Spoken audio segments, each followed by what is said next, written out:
우리에게 주신 하나님의 은혜의 말씀 봉독하도록 하겠습니다. 야고보서 5장 1절에서 6절의 말씀입니다. 들으라 부한 자들아, 너에게 이 말 고생으로 말미암아 울고 통곡하라. 너의 재물은 썩었고 너의 옷은 좀 먹었으며 너의 금과 은은 녹이 슬었으니 이 녹이 너에게 증거가 되며 불같이 너희 살을 먹으리라. 너희가 말세 재물을 쌓았도다. 보라, 너희 밭에서 추수한 품꾼에게 주지 아니한 삭이 소리 지르며 그 추수한 자의 우는 소리가 만군의 주의 귀에 들렸느니라.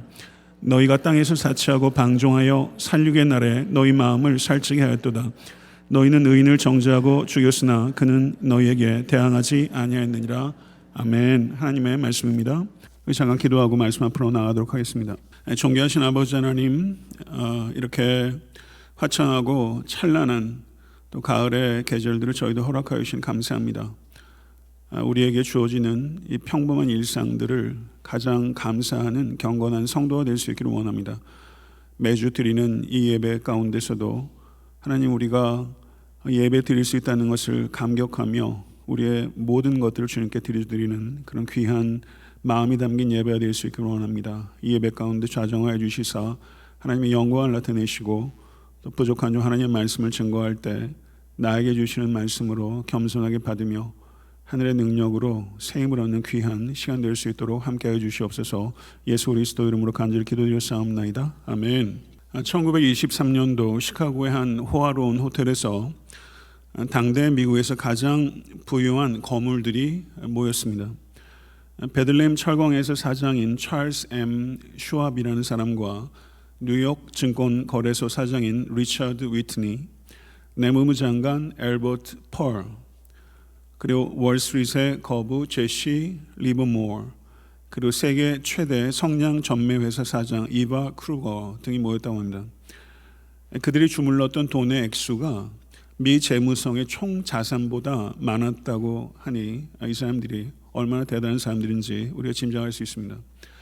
그런데 25년 정도의 시간이 지난 후 전후에서 찰스 M. 슈왑은 1939년 30만 달러의 빚을 남기고 사망했고, 리처드 위트니는 횡령 혐의로 감옥에 복역 중이었고, 엘버트 펄은 이권에 개입해서 직권을 남용한 죄로 감옥에 복역 중이었고, 제시 리버모어는 스스로를 실패자로 낙인 찍고 1940년에 자살했고, 이바 크루거 역시 1932년에 권총으로 자살했다고 합니다. 다소 극단적이고 우울한 예인 것 같습니다만은 돈에 대하여 우리의 생각을 환기시키고 돈이 얼마나 위험한 것인지를 잘 나타내는 실예라고 할 수 있을 것입니다. 지난주에 제가 강의했던 야고보서 4장 13절에 17절은 상인들의 주제 넘은 계획의 어리석음에 대한 책망의 말씀이었습니다. 오늘 본 말씀은 불의한 부자들의 어리석음에 대한 책망의 말씀입니다. 그런데 바로 앞절인 4장 13절을 보시게 되면, 그러므로 사람이 선을 행할 줄 알고도 행하지 아니하면 죄니라 라는 말씀이었다는 것을 우리가 상기해야 될 필요가 있습니다.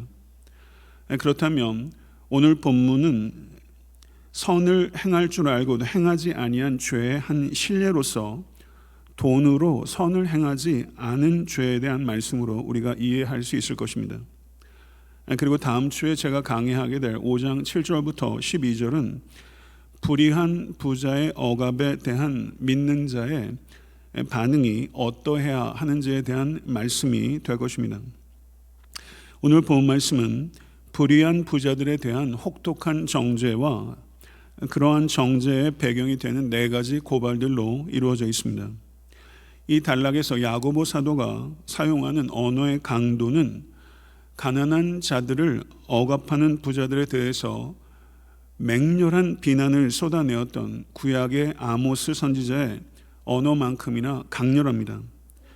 설교자로서 저의 의무는 이 야고보가 전하는 이 강력한 책망의 말씀의 강도를 약화시키지 않는 것이라고 믿기에 저는 1절 가감 없이 전하고자 하며 물질에 대한 여러분과 저 우리 모두의 완고한 집착이 오늘 말씀을 통해서 깨어질 수 있게 되기를 간절히 소망합니다.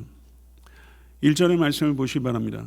거기서 야고보는 들으라 부한 자들아 너희에게 임할 고생으로 말미암아 울고 통곡하라 라고 단도직입적으로 단호하게 정죄합니다. 그러나 성도 여러분, 성경은 결코 부 자체를 악하다고 말하지 않습니다. 하나님께서는 종종 순종하는 이들에게 큰 물질의 축복을 주시곤 하셨습니다. 아브라함도 이삭도 다윗도 큰 부자였습니다. 하나님께서는 가난한 자를 부자보다 더 사랑하신다고 말씀하지 않으십니다. 하나님께서는 가난한 자들을 편애하지도 않으십니다. 하나님께서 혐오하시는 부가 있습니다. 하나님께서 혐오하시는 부는 가난한 자를 억압함으로 얻는 부와 가난한 자와 나누지 않는 부입니다. 이 두 가지 성격의 부를 하나님께서 혐오하시는 것입니다. 여기에서 울다 그리고 통곡하다 라는 두 개의 동사가 언급되고 있는데요. 이 동사는 예언자들이 마지막 심판의 날에 불의한 부자들이 경험하게 될 반응을 표현하기 위해서 구약 성경에 빈번하게 사용되는 단어들입니다. 여기에 고생은 이 땅의 일시적인 고통을 의미하는 것이 아니라 영원히 불의한 부자들에게 내려질 징벌을 의미하는 것입니다. 부자들은 재물을 모으면서 이 재물이 고생을 피할 수 있는 수단이라고 여깁니다. 그러나 오히려 성경은 그 재물 때문에 마지막 때에 고생할 것이라고 경고하는 것입니다.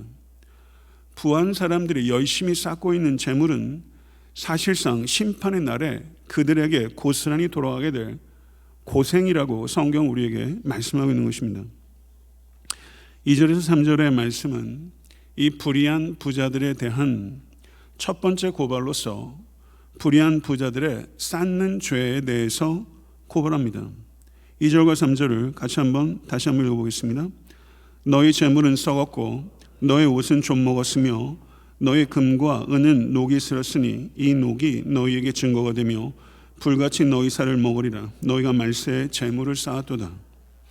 여기에서 재물, 옷, 금은 물질주의적인 생활 방식을 요약하는 것입니다. 그런데 그것들의 운명을 묘사하면서 세 개의 동사가 사용되고 있는데요. 썩었고 좀 먹었으며 녹이 슬었으니 라는 세 개의 동사들이 사용되고 있습니다. 그런데 중요한 것은 이 세 개의 동사들의 시제가 완료 시제라는 것입니다. 이 시제의 의미는 나누지 않고 쌓아놓은 재물들은 무가치하게 될 것이 너무나 확실하기 때문에 미래에 있을 일을 마치 이미 완료된 일인 것처럼 표현하고 있는 것입니다. 성도 여러분, 금은 녹슬지 않습니다. 금은 세월이 아무리 지나도 녹슬지 않는 금속입니다. 은은 어떠합니까? 은은 시간이 지나면 표면이 조금 변색되기는 하지만 마치 시간이 지나면 쇠가 녹이 슬어서 심지어 구멍까지 나는 것처럼 은인 세월이 지나면 쓸모없게 되는 금속이 아닙니다. 그런데 여기서 사도 야고보는 심판날에 금과 은이 녹이 슬었다라는 말을 하면서 부정확한 말을 의도적으로 하는 것입니다. 녹이 슬지 않는 금속들이 녹이 슬었다라고 사도 야고보가 말하면서 세상적인 관점에서는 결코 썩지 않는 귀한 금속인 금과 은이 심판날에는 참으로 녹슬어 완전히 쓸모가 없어지는 비천한 금속이 될 것이라고 사도 야고보는 역설적으로 강조하고 있는 것입니다. 쌓아놓은 금과 은은 부자들이 진정으로 의지하는 것이 하나님이 아니라 재물이라는 것을 나타내는 것입니다. 그들은 심판의 날이 닥쳤을 때 차라리 금과 은이 나에게 없었더라면 더 좋았을 텐데 라고 탄식하며 후회하게 될 것이라는 것입니다. 여기서 녹이라고 번역되고 있는 헬라어가 이오스라는 단어입니다. 이오스. 그런데 야고보서 3장 8절을 보게 되면 이렇게 말씀합니다. 혀는 능히 길들일 사람이 없나니 쉬지 아니하는 악이요 죽이는 독이 가득한 것이다 라고 했을 때 여기에서 독이라고 번역된 단어가 바로 이었습니다. 녹과 독이 같은 단어인 것입니다. 혀는 하나님께서 우리에게 주신 큰 선물입니다. 그렇지만 혀가 억제되지 않을 때 그 혀가 독이 되는 것처럼 억제되지 않는 재물의 획득과 축적은 심판의 날에 불의한 부자에게 독이 될 것이라는 것입니다. 그러므로 사용하고 나누지 않고 쌓아놓은 재물은 마지막 심판의 날에 우리에게 유익이 되지 못한 데서 그치는 것이 아니라 그 사람에게 불리한 증거가 되며 살을 파먹는 불이 될 것이라고 성경은 우리에게 말씀하고 있다는 것입니다. 여기서 또 하나 간과해서는 안 되는 요점은 말세에 재물을 쌓았다라는 것입니다. 말세라고 번역되고 있는 이 단어는 in the last days, 영어로 그렇게 번역되고 있는데요, 이 말의 의미는 말세가 이미 시작됐다는 것입니다. 우리는 말세를 기다리며 사는 존재가 아니라 이미 시작된 말세에 살고 있다는 것입니다. 이것이 하나님의 시간표인 것입니다. 그렇기 때문에 이미 시작된 말세에 재물을 나를 위하여 쌓아두는 것, 이것이 얼마나 어리석은 행동인가 하는 것을 사도 야고보는 우리에게 강조하고 있는 것입니다. 사랑하는 성도 여러분, 성경의 말씀은 우리가 무분별하게 무대책으로 살아가는 것을 권장하지 않습니다. 우리는 신중하게 저축해야 될 필요가 있습니다. 그렇지만 나만을 위해서 이기적으로 쌓는 재물의 무게는 고스란히 심판의 날에 심판의 무게가 될 것이라는 사도 야고보의 이 경고를 깊이 마음속에 새기는 우리 모두가 될 수 있게 되기를 간절히 소원합니다. 4절은 두 번째 고발입니다. 불의한 부자들의 속이는 죄에 대한 고발입니다. 4절 말씀을 같이 한번 읽어보겠습니다.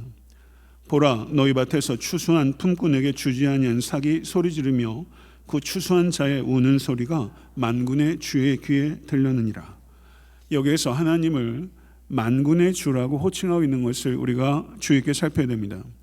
만군의 주란 하나님께서 군대를 움직이시는 왕이라는 뜻입니다.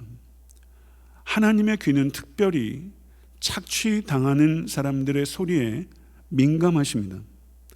그리고 그들을 해롭게 할 때는 반드시 맹렬한 진노로 군대를 움직여 증번하시는 만군의 주 여호와 하나님이시라는 것입니다. 야고보서 5장 4절의 말씀과 매우 유사한 가르침이 신명기 24장 14절과 15절입니다. 같이 한번 읽어보겠습니다. 공공하고 비난한 품꾼은 너희 형제든지 내 땅 성문 안에 우고하는 객이든지 그를 학대하지 말며 그 품삯을 당일에 주고 해준 후까지 미루지 말라. 이는 그가 가난함으로 그 품삯을 간절히 바람이라. 그가 너를 여호와께 호소하지 않게 하라. 그렇지 않으면 그것이 내게 죄가 될 것이니라. 아멘. 성경은 이 오래전 고대 사회에서 일용직 근로자들에게 정당한 임금을 줄 것과 그리고 그 임금을 그날이 끝날 때까지 주라라고 우리에게 매우 높은 수준의 윤리를 이야기하고 있다는 것입니다. 북이스라엘과 남유다가 패망한 원인은 두 가지입니다. 첫 번째 원인은 우상 숭배라는 영적인 문제와 두 번째 원인은 가난한 자에 대한 착취라는 경제적 문제, 이 두 가지 문제가 있었던 것입니다. 이 두 가지 문제 때문에 북이스라엘과 남유다가 패망한 것입니다. 예레미야 5장 26절에서 29절은 이렇게 말씀합니다. 같이 한번 읽겠습니다. 내 백성 너희 중에 악인이 있어서 새 사냥꾼의 매복함같이 지키며 덫을놓아 사람을 잡으며 조롱의 새들이 가득함같이 너희 집들에 속임이 가득하도다. 그러므로 너희가 창대하고 거부가 되어 살지고 윤택하며 또 행위가 심히 악하여 자기 이익을 얻으려고 송사 곧 고아의 송사를 공정히 하지 아니하며 빈민의 송사를 공평히 판결치 아니하니 내가 이 일들을 인하여 벌하지 아니하겠으며 내 마음이 이 같은 나라에 보수하지 않겠느냐. 나 여호와의 말이니라. 우리가 살고 있는 시대는 지나친 부와 지나친 빈곤이 공존하는 시대를 살고 있습니다. 가난한 자들에 대한 착취가 이스라엘이 패망한 결정적인 원인 가운데 하나였다는 것에 대해서 우리는 무지해서도 안 되며 무시해서도 안 될 것입니다. 가난한 자들을 착취하는 불의한 부자들이 열심히 예배를 드렸습니다. 불의한 부자들이 열심히 예배를 드렸을 때 그 예배는 죄를 씻는 예배가 아니라 죄를 쌓는 예배요, 우상 숭배라고 선지자는 강력하게 성토하고 있는 것입니다. 착취로 축제한 사람들이 결코 교회 안에서 인정받아서는 안 되며 마땅히 강력하게 성토되고 책망받아야 할 것입니다.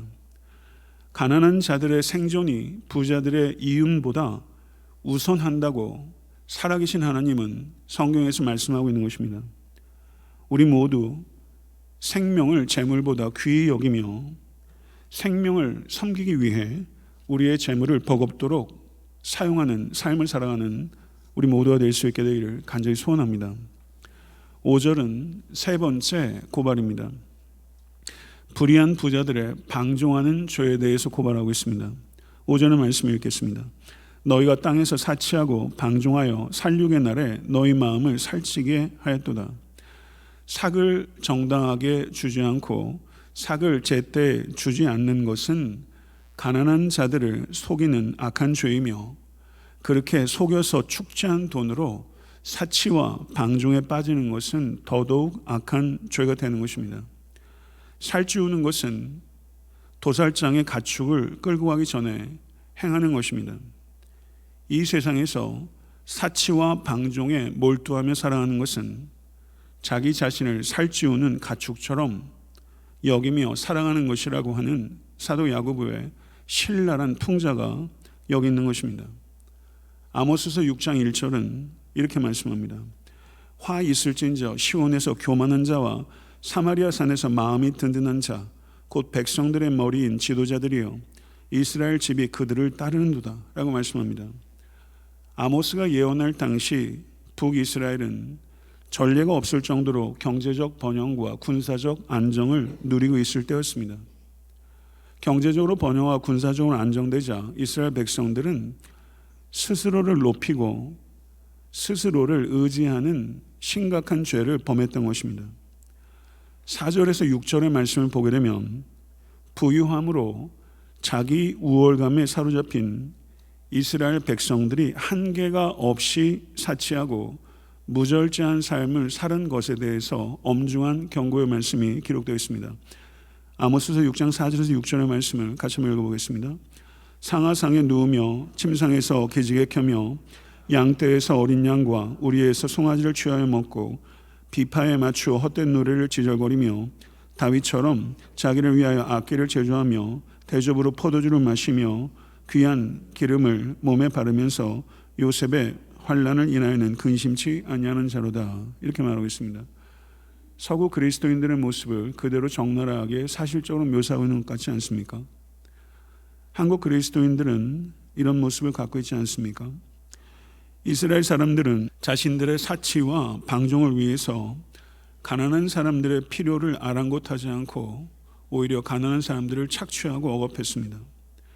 그들은 오직 자기 자신에게만 집중했고 다른 사람들을 그 목적을 위해서 사용하는 수단처럼 여겼습니다. 고린도후서 8장 9절은 이렇게 말씀합니다. 우리 주 예수 그리스도의 은혜를 너희가 알거니와 부유하신 자로서 너희를 위하여 가난하게 되심은 그의 가난함을 인하여 너희로 부욕해 하려 하심이니라. 아멘. 사랑하는 성도 여러분, 우리 주 예수 그리스도께서는 빌린 구유에 나셨고 빌린 배에서 하나님의 나라를 가르치셨고 빌린 나귀를 타시고 예루살렘에 입성하셨고 빌린 방에서 마지막 만찬을 나누셨고 빌린 무덤에 장사되셨습니다. 예수님께서 가난하셨다는 것은 의심의 여지가 없습니다. 예수님께서 이렇게 가난하게 되신 것은 자신의 가난으로 우리들을 부유하게 하시기 위함이었던 줄로 믿습니다. 사랑하는 성도 여러분, 우리 주 예수 그리스도는 라이프, 생명이신 줄로 믿습니다. 예수님을 주인으로 진정으로 모시고 사는 사람들의 삶에는 필연적으로 라이프 스타일, 삶의 방식의 변화가 나타나게 되는 것입니다. 사회 구조적인 악이나 불의 때문에 발생하는 비자발적 가난에 대해서 그리스도인들은, 우리 모두는 관심을 가져야 하며 마땅한 거룩한 분노를 표출할 줄 알아야 됩니다. 그리고 이 세상에 만연한 비자발적 가난을 근절하기 위해서 우리는 단순한 삶을 살아가기 위해서 힘써야 될 줄로 믿습니다. 요한일서 3장 17절은 이렇게 말씀합니다. 누가 이 세상 재물을 가지고 형제의 궁핍함을 보고도 도와줄 마음을 막으면 하나님의 사랑이 어찌 그 속에 거할까 보냐. 사랑하는 성도 여러분, 창조적이고 가치 있는 취미생활에 투자하십시오. 그리고 주의 있게 즐기며 활력 있게 기쁘게 살아가십시오. 그러나 성도 여러분, 너무 편안한 것, 너무 맛있는 것, 너무 멋있는 것, 너무 고급스러운 것, 여러분 돈이 있어도 삼가십시오. 단순해지십시오. 단순하게 삶으로 얻게 된 물질과 시간의 여유를 가지고 부디 더 많은 사람들, 더 낮은 사람들을 다소 힘겨울 만큼 버겁게 관대하게 섬기는 삶을 살아가는 우리 모두와 애타한테 섬기는 교회가 될 수 있게 되기를 간절히 소원합니다. 6절의 말씀을 보게 되면 네 번째 고발로서 불의한 부자들의 억압하는 죄에 대한 고발입니다. 6절의 말씀을 읽겠습니다. 너희는 의인을 정죄하고 죽였으나 그는 너희에게 대항하지 아니하였느니라. 여기에서 의인을 어떻게 정의할 것인가? 문맥으로 볼 때 억압받는 가난한 자를 지칭하는 것으로 이해하는 것이 정당할 것 같습니다. 가난한 자에게 정당한 삭을 주지 않고 제때의 삭을 주지 않으면 즉각적으로 가난한 자의 생명을 죽이는 것은 아닙니다. 그렇지만 그와 같은 억압은 가난한 자들의 생명을 서서히 죽이는 것 같은 살인행위라고 성경 우리에게 말씀하고 있는 것입니다. 성도 여러분, 사람들 사이에 벌어지는 최악의 죄는 살인입니다. 근데 살인 중에서 그 대상이 대항할 수 있는 힘이 없다면 그 살인은, 대항할 힘이 없는 사람을 죽이는 그 살인은 살인들 중에서도 가장 극악한 살인이라고 할 수 있는 것입니다. 여기에서 정죄하고 죽였으나 라는 말은 사법적인 것과 연관이 있는 표현입니다. 부유한 지주들은 가난한 빚진 농부들을 법정으로 데려와서 합법적으로 가난한 농부들의 땅을 뺏었고, 그리고 그들의 수입원을 원천적으로 뺏었기 때문에 그 가난한 농부들의 원래 소유였던 그 땅에서 그들이 소장농으로 살아갈 수 있도록 고용했습니다. 이 당시에는 빚을 갚기 위해서 돈을 번다는 것은 가능한 대안이 아니었습니다. 빚을 지게 되면 누군가가 대신 빚을 탕감해 주지 않으면 종종 가난한 농부들은 감옥에 갇히게 됐고, 그래서 감옥에서 나올 길이 없어서 감옥에서 실제 죽기도 했던 것입니다. 정의를 가지고 있는 사람이 법정에서 승리해야 되는데 재력을 가지고 있는 사람이 법정에서 승리한 것입니다. 이 시대는 어떻습니까? 정의를 가지고 있는 사람이 재판에서 이깁니까? 아니면 재력을 가지고 있는 사람이 재판에서 이깁니까?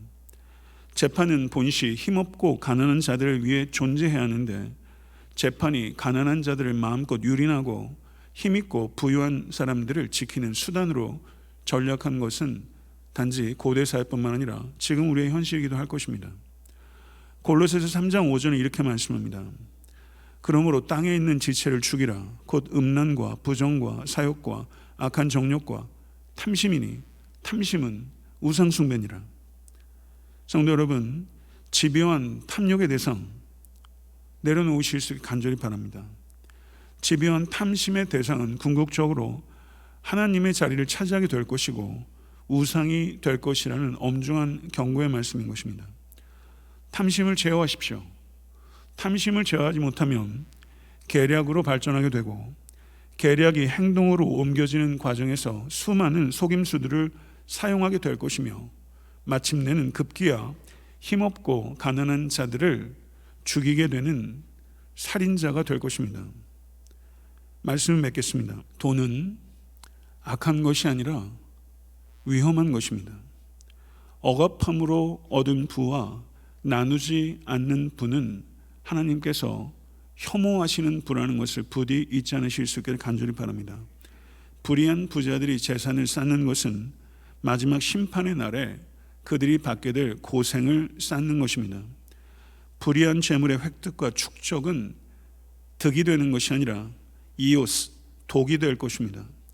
가난한 자들을 착취해서 획득한 분은 결코 교회 안에서 인정받아서는 안 되며 강력하게 책망받아야 되는 큰 죄인 것입니다. 착취하여 획득한 부로 사치하고 방종하는 것은 곱절이나 악한 죄인 것입니다. 대항할 수 있는 힘 자체가 없는 가난한 자를 억압하는 것은 살인하는 것입니다. 사랑하는 성도 여러분, 부디 기억하십시오. 아무것도 가지고 온 것이 없고 아무것도 가지고 갈 것이 없는 것이 인생입니다. 이것을 기억할 때 우린 인생에 성공할 수 있습니다. 인생은 욕심대로 살 때 행복해지는 것이 아니라 인간은 욕심을 다스릴 때 행복해지는 존재라는 것을 부디 기억하십시오. 그러므로 우리 그리스도인들은 소유와 쾌락을 추구하는 자들이 되어서는 결코 안 될 것이며 힘없고 가난한 자들을 위한 섬김을 추구하는 자들이 되어야 될 줄 믿습니다. 어떻게 재산을 모으느냐와 어떻게 재산을 사용할 것인가, 이 두 가지에 있어서 결코 부끄러움이 없는 모든 성도와 교회가 될 수 있게 되기를 우리 예수 그리스도 이름으로 간절히 축원합니다. 기도하겠습니다. 존귀하신 아버지 하나님, 주님께서 우리의 모든 것의 주인이심을 고백합니다. 우리의 소유도 하나님의 것이며 우리는 그 소유자가 아니라 청지기인 것을 진실로 고백합니다. 아버지 하나님, 우리가 물질이 아니라 하나님을 섬기기를 원합니다. 불의한 부자의 어리석음과 같이 우리가 나누지 않고 쌓는 죄 범하지 않도록 주의 역사에 주셔서 아버지 하나님, 하나님의 청지기로서 우리에게 위탁된 물질들을 하나님의 나라와 복음과 지극히 힘없고 가난한 자들을 위해서 버겁도록 섬기기 위해서 사용하는 물질의 지혜로운 청지기가 될 수 있도록 우리 사랑하는 권속들의 삶과 일터와 생업을 주장하여 주시옵소서. 예수 그리스도 이름으로 간절히 기도드렸사옵나이다. 아멘.